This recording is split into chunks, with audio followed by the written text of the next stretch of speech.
Hello दोस्तों, मैं सली शर्मा और आज आपके लिए बहुत ही इंटरेस्टिंग वीडियो लेकर आया हूं क्योंकि आज की वीडियो में आप देखेंगे कोऑर्डिनेट ज्योमेट्री चैप्टर का फुल इंट्रोडक्शन। अगर आपको कोऑर्डिनेट ज्योमेट्री चैप्टर में थोड़ी सी भी दिक्कत हो रही है तो विश्वास रखिए, इस वीडियो को देखने के बाद आपको 1% की भी दिक्कत नहीं होगी।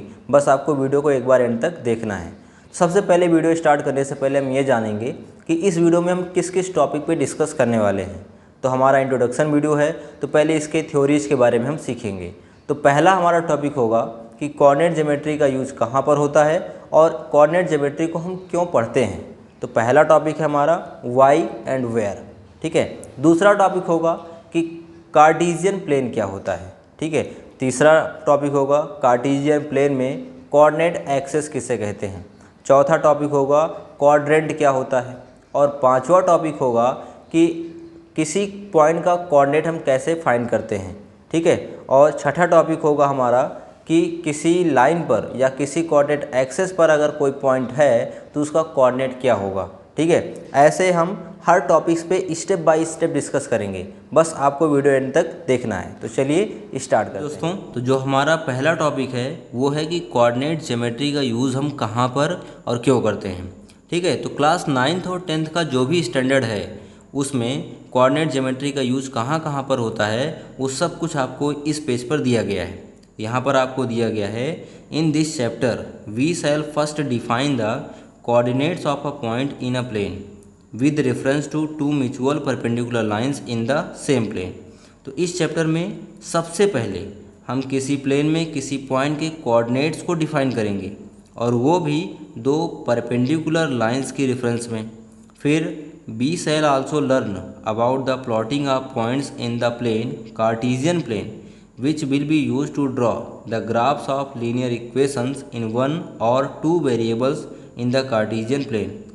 फिर हमें किसी कार्टेशियन प्लेन में, ठीक है, किसी पॉइंट की प्लॉटिंग करना सिखाया जाएगा और इसका यूज़ कहाँ पर होगा, तो which will be use to draw the graphs of linear equation in one और two variables in the Cartesian plane. और इसका यूज़ हम किसी कार्टेशियन प्लेन में एक या दो वेरिएबल के लीनियर इक्वेशंस के ग्राफ को ड्रा करने के लिए करेंगे, ठीक है। जैसा कि एनसीईआरटी मैथ्स की बुक में चैप्टर 4 है लीनियर इक्वेशन इन टू वेरिएबल, ठीक है। तो जब आपको लीनियर इक्वेशन इन टू वेरिएबल पढ़ाया जाएगा तो उसमें आप लीनियर इक्वेशन के लिए ग्राफ ड्रॉ करोगे और वो ग्राफ आप तब बना पाओगे जब आपको किसी कार्टेशियन प्लेन में पॉइंट्स की प्लॉटिंग करना आएगा, ठीक है। तो ये वीडियो आपके लिए बहुत ही ज़्यादा इम्पॉर्टेंट होने वाली है। वीडियो थोड़ी सी लंबी होगी लेकिन क्योंकि हर एक टॉपिक पे बहुत ही डीपली एक्सप्लेनेशन किया गया है इसलिए आपको बिना एक भी स्टेप स्किप किए हुए वीडियो को एंड तक देखना होगा, तब आपको पूरा क्लियर कोऑर्डिनेट ज्योमेट्री समझ में आ जाएगा, ठीक है। तो जो हमारा दूसरा टॉपिक था वो है कोऑर्डिनेट एक्सेस।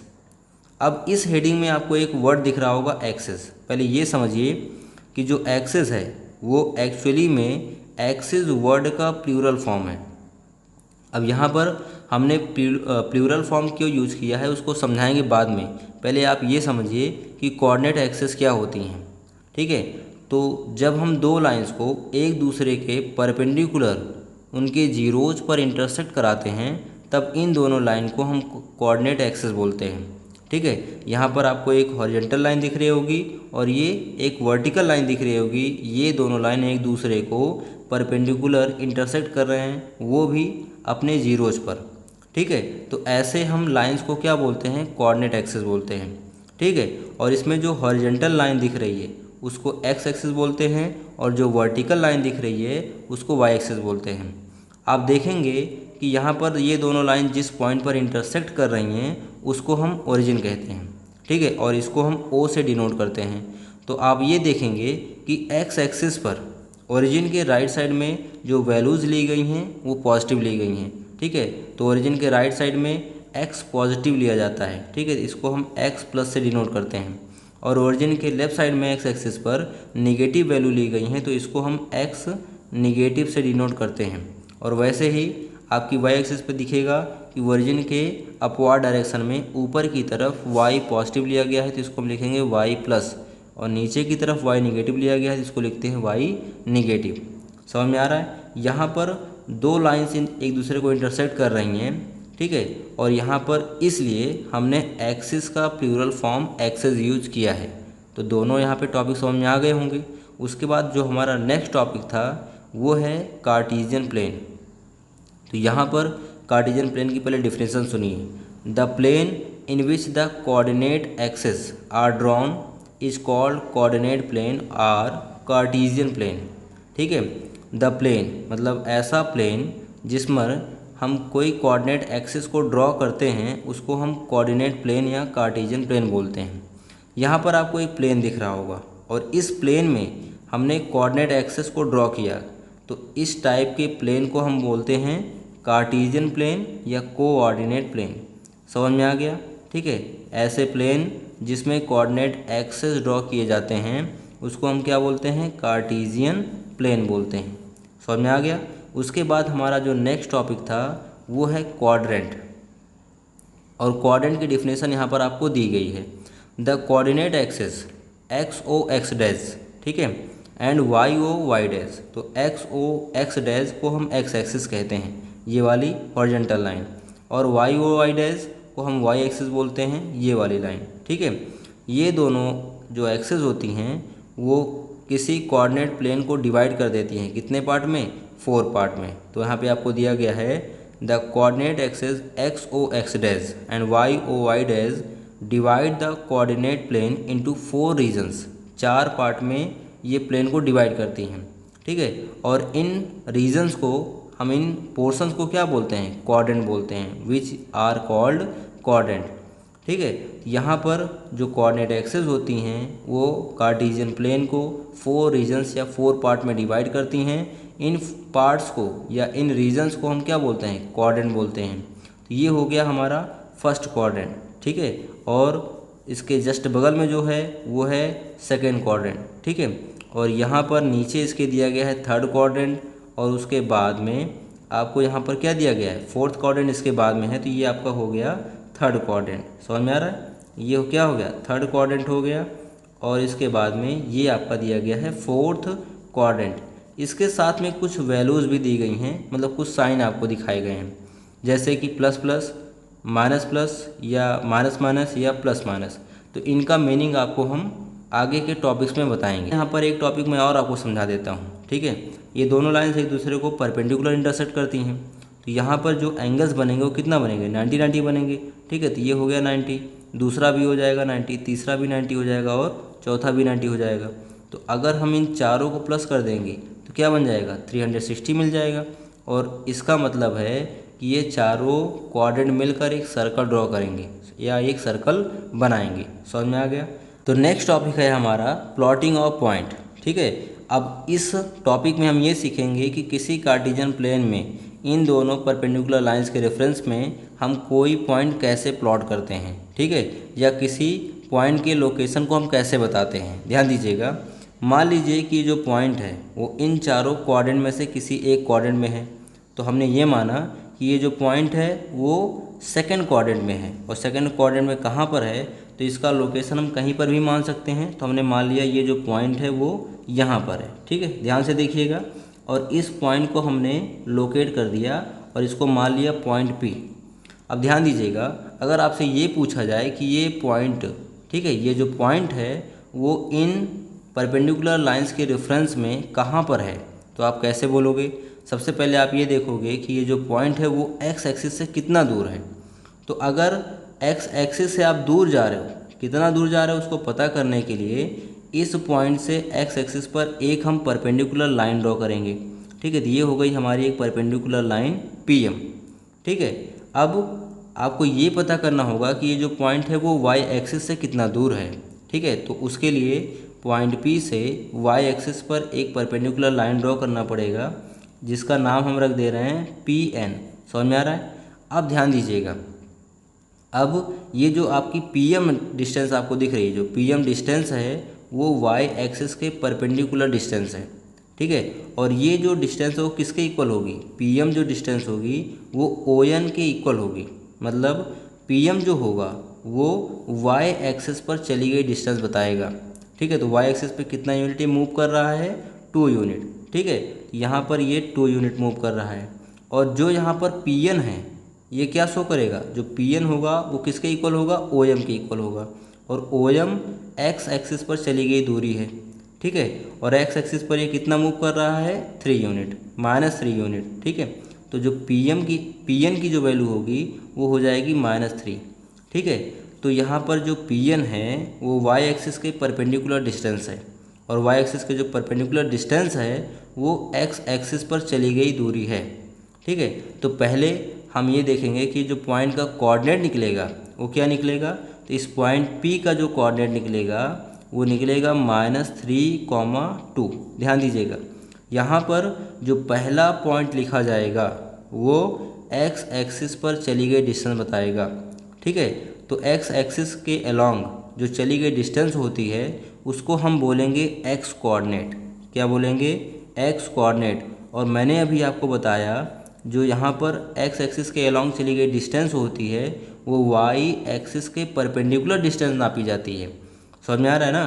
तो जो x कोऑर्डिनेट होगा वो क्या होगा, y एक्सिस के परपेंडिकुलर डिस्टेंस। तो आप लिख सकते हो perpendicular distance from y axis. क्या लिखोगे, perpendicular distance from y axis.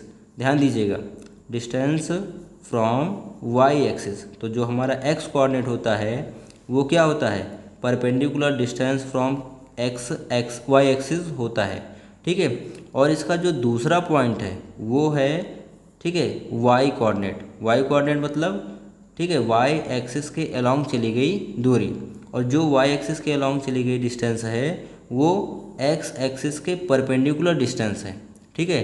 तो जो सेकंड पॉइंट है उसको हम बोलते हैं y कोऑर्डिनेट। ध्यान दीजिएगा, ये क्या होता है, y कोऑर्डिनेट, और ये होता है x एक्सिस के परपेंडिकुलर चली गई डिस्टेंस, ठीक है।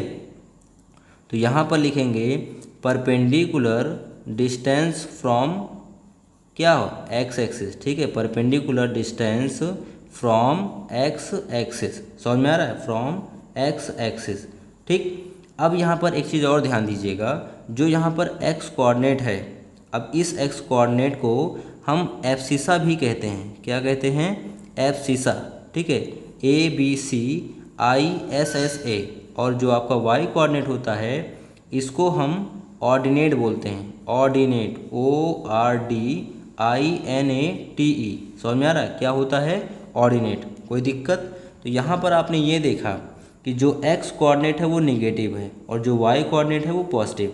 तो जब आप x पे निगेटिव चल रहे हो, y पे पॉजिटिव चल रहे हो, तो जो इसका पॉइंट होगा वो सेकंड कोऑर्डिनेट में एग्जिस्ट करेगा।